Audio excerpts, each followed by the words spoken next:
आमदार सतेज पाटील यांनी राज्यातील जलजीवन मिशन योजनेअंतर्गतची कामं निधीअभावी अपूर्ण अवस्थेत असल्याबाबतचा प्रश्न विधान परिषदेत उपस्थित केला.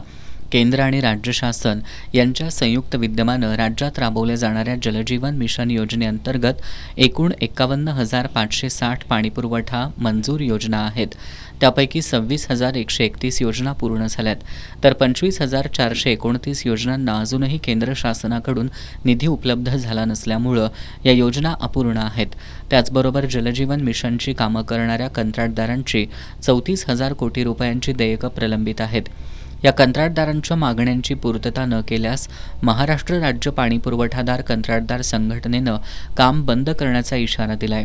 आमदार सतेज पाटील यांनी आज सरकारचं याकडे लक्ष वेधलं. जलजीवन मिशनमधल्या पाणी योजना तात्काळ पूर्ण करून प्रकल्प कार्यान्वित करण्याच्या दृष्टीनं तसंच केंद्र शासन पुरस्कृत जलजीवन मिशन योजनेच्या कंत्राटदारांची कोट्यवधी रुपयांची थकीत देयकं तातडीनं अदा करण्याबाबत शासनाकडून कोणती कार्यवाही करण्यात आली, असा प्रश्न आमदार सतेज पाटील यांनी उपस्थित केला.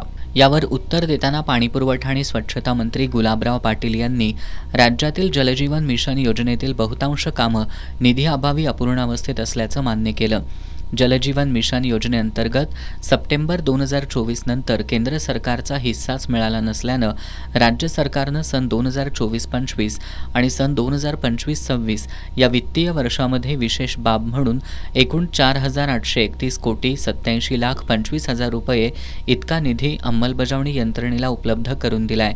त्यामुळे पाणीपुरवठा योजनांच्या कामांची प्रगती चालू ठेवण्यास मदत होत असल्याचा दावा मंत्री गुलाबराव पाटील यांनी केलाय.